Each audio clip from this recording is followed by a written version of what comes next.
கல்வியிலும் வேலை வாய்ப்பிலும் அவர்கள் பயனடைவார்கள் என்பதை கருத்தில் கொண்டுதான் இந்த இடஒதுக்கீடே வழங்கப்பட்டது. ஆனால் இன்னைக்கு சங்கி கூட்டங்கள் என்ன செய்கிறார்கள்? மத ரீதியாக இடஒதுக்கீடை வழங்குவதற்கு தவேக அரசு முயற்சி செய்கிறது, இது பிற்படுத்தப்பட்ட மக்களின் உரிமையை பறிக்கக்கூடியது என்கின்ற ஒரு வதந்தியை மக்களிடத்தில் பரப்பிக் கொண்டிருக்கிறார்கள். தமிழக சிறுபான்மைத்துறை அமைச்சராக இருக்கக்கூடிய ஷாஜகான் அவர்கள் சில தினங்களுக்கு முன்பு தமிழகத்தில் இருக்கக்கூடிய சிறுபான்மை இஸ்லாமியர்களுக்கு 3.5% இடஒதுக்கீடை 5% உயர்த்தி வழங்க வேண்டும் என தமிழக முதல்வரிடத்தில் கோரிக்கை வைத்திருக்கின்றேன், அந்த கோரிக்கை குறித்து தமிழக முதல்வர் பரிசீலனை செய்வதாக கூறியிருக்கிறார் என்கின்ற ஒரு செய்தியை பத்திரிகையாளர் சந்திப்பின் போது கூறியிருந்தார். இஸ்லாமியர்களுக்கு கலைஞர் ஆட்சியில் தரப்பட்ட 3.5% இடஒதுக்கீட்டை 5% உயர்த்தி தர வேண்டும் என்று இந்திய யூனியன் முஸ்லீம் லீக்கும் தொடர்ச்சியாக குரல் எழுப்பி வந்து கொண்டிருக்கிறது. கடந்த 10 தினங்களுக்கு முன்பு மாண்புமிகு முதலமைச்சரிடத்தில் இந்த கோரிக்கையை எடுத்து வைத்திருக்கிறோம். அவர்களும் உரிய ஆய்வினை செய்து தேவையான நடவடிக்கைகளை மேற்கொள்வதாக உறுதியளிக்கிறார்கள். வரக்கூடிய காலத்திலே அது நிச்சயமாக உயர்த்தி கிடைக்கும் என்று தினமாக நம்புகிறோம். இந்த செய்தி வெளிவந்த பிறகு சங்கி கூட்டங்கள் கூச்சலிட தொடங்கிவிட்டது. வானதி சீனிவாசனில் தொடங்கி ஹெச் ராஜா, இந்து முன்னணியைச் சேர்ந்தவர்கள், பிஜேபி ஊடகங்கள் எல்லாம் சிறுபான்மையினருக்கு இடஒதுக்கீடை உயர்த்தி வழங்கக்கூடாது, மத ரீதியாக இடஒதுக்கீடு உயர்த்தி வழங்குவது அண்ணல் அம்பேத்கருக்கு செய்யக்கூடிய மிகப்பெரிய அவமானம் என்று கூச்சலிட்டுக் கொண்டிருக்கிறார்கள். இந்த சங்கிகளை பொறுத்தவரை தமிழகத்தில் மத ரீதியாக இடஒதுக்கீடு கொடுக்கப்படுகிறதா என்கின்ற அறிவு கூட இல்லை என்பதுதான் யதார்த்தமாக தெரிகிறது. தமிழகத்தை பொறுத்தவரை இடஒதுக்கீடு என்பது மத ரீதியாக கொடுக்கப்படவில்லை. சிறுபான்மையினர் இருக்கக்கூடிய இஸ்லாத்தில் உள்ள பிற்படுத்தப்பட்ட முஸ்லிம்களுக்கு தமிழகத்தில் இருக்கக்கூடிய 69% இடஒதுக்கீடிலிருந்து உள்ஒதுக்கீடாக 3.5% இடஒதுக்கீடை 20 ஆண்டுகளுக்கு முன்பு திராவிட முன்னேற்றக் கழகம் வழங்கியது. அப்போதே தமிழக இஸ்லாமியர்களுடைய கோரிக்கை என்னவென்று சொன்னால், குறைந்தபட்சம் 7% இடஒதுக்கீடை உயர்த்தி வழங்க வேண்டும் என்பதுதான் பல கட்ட போராட்டமாக இஸ்லாமியருடைய கோரிக்கையாக இருந்தது. அன்றைக்கு முதல்வராக இருந்த கலைஞர் அவர்கள் 3.5% இடஒதுக்கீடை கொடுத்தார். அந்த இடஒதுக்கீடு என்பது எங்களுக்கு போதுமானதாக இல்லை, அதை 7% உயர்த்தி வழங்க வேண்டும் என சொல்லி தமிழகத்தில் இருக்கக்கூடிய ஒட்டுமொத்த இஸ்லாமியர்களும் பிற்படுத்தப்பட்ட நிலையில் இருக்கக்கூடிய இஸ்லாமியர்களுக்கு அந்த 3.5%ஐ 7% உயர்த்தி வழங்க வேண்டும் என கோரிக்கை வைத்து பல்வேறு போராட்டங்களையும் பல்வேறு மாநாடுகளையும் பொதுக்கூட்டங்களையும் நடத்தி தமிழக அரசுக்கு வலியுறுத்தி தீர்மானங்களை நிறைவேற்றியிருக்கிறார்கள். 2 நாடாளுமன்ற தேர்தல்கள், 3 சட்டமன்ற தேர்தல்கள், இந்த தேர்தல்கள் எல்லாம் ஆட்சிக்கு வர வேண்டும் என்பதற்காக சிறுபான்மையினருடைய இடஒதுக்கீடை உயர்த்தி வழங்குவதாக அப்போதைக்கு இருந்த கட்சிகள் தன்னுடைய தேர்தல் அறிக்கையில் இதை முக்கிய பிரதான வாக்குறுதியாக வழங்கினார்கள். பல கட்ட போராட்டங்கள் என்பது இந்த இடஒதுக்கீடை உயர்த்தி வழங்க வேண்டும் என்பது தொடர்கதையாக இருக்கிறது. ஆனால் தமிழகத்தில் வழங்கக்கூடிய இடஒதுக்கீடு என்பது மத ரீதியாக வழங்கப்படவில்லை. தமிழகத்தில் இருக்கக்கூடிய 69% இடஒதுக்கீடிலிருந்து பிசி என்று சொல்லக்கூடிய பிற்படுத்தப்பட்ட பிரிவினருக்கு 26.5%, இஸ்லாமியர்களில் பிற்படுத்தப்பட்ட மக்களுக்கு 3.5% இடஒதுக்கீடும் நடைமுறையில் இருக்கிறது. இது மத ரீதியாக கொடுக்கப்படுகிறதா என்றால் கிடையாது. இஸ்லாத்தில் பார்த்தீங்க அப்படின்னா பல்வேறு பிரிவினர்கள் இருக்கிறார்கள். அந்த பிரிவினரில் ஒரு 7 பிரிவினருக்கு மட்டும்தான் தமிழக அரசு உள்ஒதுக்கீடு ஒதுங்கி இருக்கக்கூடிய இந்த 3.5% இடஒதுக்கீடிலிருந்து அவர்கள் பயனடைய முடியும். அப்போ இன்றைக்கு இது மத ரீதியாக கொடுக்கப்படவில்லை, உள்ஒதுக்கீடாக இஸ்லாமியர்களிடத்தில் இருக்கக்கூடிய ஒரு குறிப்பிட்ட பிரிவினருக்கு, அதாவது 7 பிரிவினருக்கு மட்டுமே இந்த இடஒதுக்கீடு மூலம் கல்வியிலும் வேலை வாய்ப்பிலும் அவர்கள் பயனடைவார்கள் என்பதை கருத்தில் கொண்டுதான் இந்த இடஒதுக்கீடே வழங்கப்பட்டது. ஆனால் இன்னைக்கு சங்கி கூட்டங்கள் என்ன செய்கிறார்கள்? மத ரீதியாக இடஒதுக்கீடை வழங்குவதற்கு தவேக அரசு முயற்சி செய்கிறது, இது பிற்படுத்தப்பட்ட மக்களின் உரிமையை பறிக்கக்கூடியது என்கின்ற ஒரு வதந்தியை மக்களிடத்தில் பரப்பிக் கொண்டிருக்கிறார்கள். நாங்கள் 3.5% இடஒதுக்கீடை 7% உயர்த்தி வழங்க வேண்டும் அல்லது 5% உயர்த்தி வழங்க வேண்டும் என்கின்ற கோரிக்கையை இதன் அடிப்படையில் வைக்கிறோம் என்று சொன்னால், இஸ்லாமியர்களுக்கு 3.5% இடஒதுக்கீடு கொடுத்த பொழுது அப்போது இருந்த திராவிட முன்னேற்ற கழக அரசு, கலைஞர் தலைமையில் செயல்பட்டு கொண்டிருந்த அந்த அரசு கிறிஸ்தவர்களுக்கும் 3.5% இடஒதுக்கீடை வழங்கியது. கிறிஸ்துவ மக்கள் அந்த இடஒதுக்கீடு எங்களுக்கு தேவையில்லை, பொது இடஒதுக்கீடின் மூலம் நாங்கள் பயனடைந்து கொள்கிறோம் என கூறியதன் அடிப்படையில் அந்த 3.5% இடஒதுக்கீடு என்பது கிறிஸ்தவர்களுக்கு வழங்கப்படாமல் இருந்தது.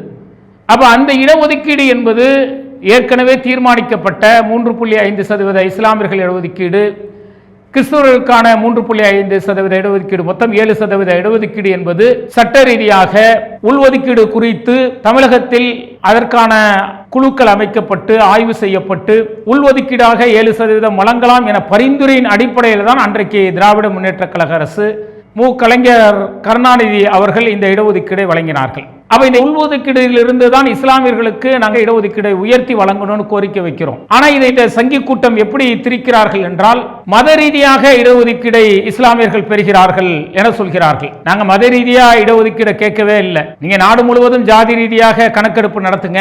அந்த கணக்கெடுப்பின் மூலம் ஜாதி ரீதியாக விகிதாசாரத்தின் அடிப்படையில் வேலை வாய்ப்பிலும் கல்வியிலும் மற்ற இதர துறைகளிலும் ஜாதி விகிதாசாரத்தின் அடிப்படையில் பயனடைந்திருக்கிறார்களா என்பதை நீங்கள் வெளிப்படையாக சொல்லுங்கள் என்ற கோரிக்கையை நாங்களும் வைத்துக் கொண்டிருக்கின்றோம். பல ஆண்டுகளாக காங்கிரசும் எதிர்க்கட்சிகளும் கோரிக்கை வைத்து அசந்து போன பிறகுதான், ஒரு கட்டத்தில் இது மிகப்பெரிய பிரச்சனையாக எழுந்த பிறகுதான் இன்றைக்கு மத்தியில் இருக்கக்கூடிய பிஜேபி அரசாங்கம் வரக்கூடிய 2027 மக்கள் தொகை கணக்கெடுப்போடு ஜாதி ரீதியான கணக்கெடுப்பை எடுக்கிறோம் என சொல்லியிருக்கிறார்கள். அப்ப நீங்க ஜாதி ரீதியாக கணக்கெடுப்பு நடத்தி அந்த விகிதாச்சாரத்தின் அடிப்படையில் இடஒதுக்கீடை வழங்கினீர்கள் என்று சொன்னால், இந்தியாவில் ரொம்ப சொற்பமாக இருக்கக்கூடிய ஒரு குறிப்பிட்ட ஜாதியினர் மட்டும் எந்த அளவிற்கு இந்தியாவில் உயர் பதவிகளில் முக்கிய பொறுப்புகளில் அவர்கள் ஆளுமை செய்து கொண்டிருக்கிறார்கள் என்பது தெல்ல தெளிவாகும். அப்ப நீங்க ஓபிசி என்கின்ற ஒரு பிரிவில் இன்றைக்கு ஒரு குறிப்பிட்ட பிரிவினர் மட்டும் தன்னுடைய ஆதிக்கத்தை செலுத்திக் கொண்டிருக்கிறார்கள். அது வெட்ட வெளிச்சத்திற்கு வந்துடும். அப்படிங்கிறதுனால தான் ஆளக்கூடிய பிஜேபி அரசாங்கம் இந்த ஜாதி ரீதியான கணக்கெடுப்பை பல ஆண்டுகளாக கிடப்பில் போட்டுக் கொண்டிருந்தார்கள். ஆனால் இது ஒரு கட்டத்தில் மக்களிடத்தில் மிகப்பெரிய எழுச்சியை ஏற்படுத்தி ஜாதி ரீதியாக கணக்கெடுப்பு நடத்தப்பட வேண்டும். அதன் அடிப்படையில் ஜாதி விகிதாச்சாரத்தின் அடிப்படையில் மக்களுக்கு இடஒதுக்கீடு வழங்க வேண்டும் என்கின்ற கருத்து ஆழமாக விதைக்கப்பட்டது. அது மிகப்பெரிய எழுச்சியாக மக்களிடத்தில் ஏற்பட்ட பிறகுதான் இன்றைக்கு பிஜேபி அரசு இந்த மக்கள் தொகை கணக்கெடுப்போடு ஜாதி ரீதியான கணக்கெடுப்பை எடுப்பதாக கூறியிருக்கிறார்கள். அப்ப நீங்க ஜாதி ரீதியாக கணக்கெடுப்பு நடத்தி இடஒதுக்கீடு வழங்குங்க, அதை நாங்கள் வரவேற்கிறோம். மக்களை ஏமாற்றக்கூடிய வகையில், அதாவது என்ன செஞ்சீங்க, 2022 பொது இடஒதுக்கீடு என்கின்ற அடிப்படையில் பொது பிரிவின் கீழ் ஓபிசியில என்ன செஞ்சிருக்கீங்க அப்படின்னாக்க, பொருளாதாரத்தில் நலிவடைந்தவர்களுக்கு மத்திய அரசின் வேலை வாய்ப்பிலும் கல்வியிலும் 10% இடஒதுக்கீடு சொல்லியிருக்கிறீங்க. இந்த இடஒதுக்கீடு மூலம் யார் பயனடைவார் அப்படிங்கிறது பொதுவாக எல்லா மக்களுக்கும் அறிவார்கள். ஒரு குறிப்பிட்ட பிரிவினர், உயர் ஜாதியை சார்ந்த ஒரு குறிப்பிட்ட பிரிவினர், அவர்கள் வறுமை கீழே இருந்தாங்கன்னா அவர்களை மேம்படுத்துவதற்கு ஏற்கனவே இந்தியாவில் இருக்கக்கூடிய முக்கிய பொறுப்புகளையும் முக்கிய துறைகளிலும் அவர்கள் தான் அதிகாரம் செலுத்திக் கொண்டிருக்கிறார்கள், பதவியில் இருக்கிறாங்க. ஆனா அதையும் மட்டும் நீங்க பொறுத்து கொள்ளாமல், அது மட்டும் போதாதுன்னு சொல்லி அதுல வறுமை கோட்டில் கீழே இருக்கக்கூடியவர்களை நாங்க மேம்படுத்தணும் அப்படிங்கிற பாணியில இப்ப என்ன செய்யறீங்க, நீங்க பொது பிரிவின் கீழ் பொருளாதாரத்தில் நலிவடைந்தவர்கள் என காரணம் காட்டி ஒரு குறிப்பிட்ட வகுப்பினரை, பிராமணர்களை மட்டுமே மையமாக கொண்டு மத்திய அரசாங்கம் 10% இடஒதுக்கீடை வழங்கி இருக்கிறது. அப்ப இது எப்படிப்பட்டதுங்கிறது இன்னைக்கு மக்களுக்கு தெரியும். ஆனா இன்னைக்கு சங்கிகள் என்ன செய்யறாங்க, இங்க பாருங்க, நாட்டை பிரிவினை உண்டாக்கியவர்கள் முஸ்லீம் லீக், அந்த கட்சியை சார்ந்த ஒரு அமைச்சர் ஆயிருக்கிறாரு.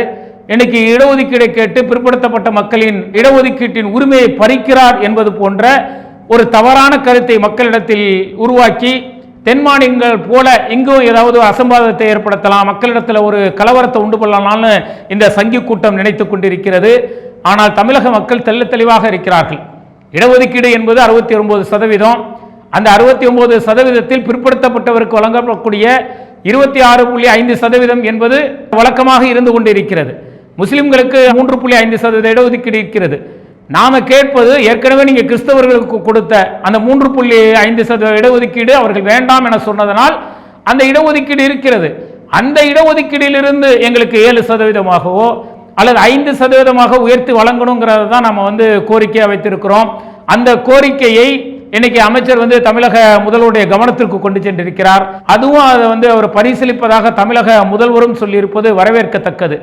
இந்த நேரத்தில் இந்த சங்கிகள் இந்த இடஒதுக்கீடை வைத்து மக்களிடத்தில் ஒரு பிரிவினை உண்டாக்குவது, அல்லது பிற்படுத்தப்பட்ட மக்களின் உரிமைகளை பறிப்பது போல இந்த இடஒதுக்கீடு உயர்த்தி வழங்கினால் ஏற்படும் என்கின்ற ஒரு நிலையை உருவாக்குவது இந்த சங்கிகளின் உண்மையான அந்த முகத்தை வெளிப்படுத்துவதாக இருக்கிறது. எப்படிப்பட்ட ஒரு வதந்தியை பரப்பி, எப்படிப்பட்ட ஒரு பொய்யான தகவலை பரப்பி மக்களிடத்தில் பிரச்சனையை உண்டாக்குவார்கள், ஒற்றுமையை குலைப்பார்கள் என்பதற்கு இதுவே எடுத்துக்காட்டு. எனவே தமிழக மக்கள் நீங்கள் தெளிவாக தெரிந்து கொள்ள வேண்டும். இந்த சங்கி கூட்டம் இஸ்லாமியர்களுக்கு வழங்கக்கூடிய இடஒதுக்கீடு என்பது மத ரீதியாக வழங்கப்படவில்லை. உள்ஒதுக்கீடில் இருந்து ஏற்கனவே அந்த கிறிஸ்தவர்கள் கொடுக்கப்பட்ட இடஒதுக்கீடில் பயன்படுத்தப்படாமல் இருக்கிறது. அந்த இடஒதுக்கீடில் இருந்து தான் இஸ்லாமியர்களுக்கு உயர்த்தி வழங்க வேண்டும் என்பதைத்தான் கோரிக்கையாக வைத்திருக்கின்றோம். இதை மைய கருத்தா வச்சு தான் அமைச்சர் ஷாஜகான் அவர்கள் முதல்வரிடத்தில் கோரிக்கை வைத்திருக்கிறார். தமிழக முதல்வர் இந்த கோரிக்கை விரைவில் பரிசீலித்து சிறுபான்மையினர் பிரிவில் பிற்படுத்தப்பட்ட வகுப்பாக இருக்கக்கூடிய பிரிவினருக்கு இந்த இடஒதுக்கீடு பயன்படக்கூடிய வகையில் அந்த 3.5% இடஒதுக்கீடை குறைந்தபட்சம் 5% இடஒதுக்கீடாக உயர்த்தி தருவார் என்கின்ற நம்பிக்கையும் எதிர்பார்ப்பும் நமக்கு இருக்கிறது. அல்லாஹு அக்பர், அல்லாஹு அக்பர்.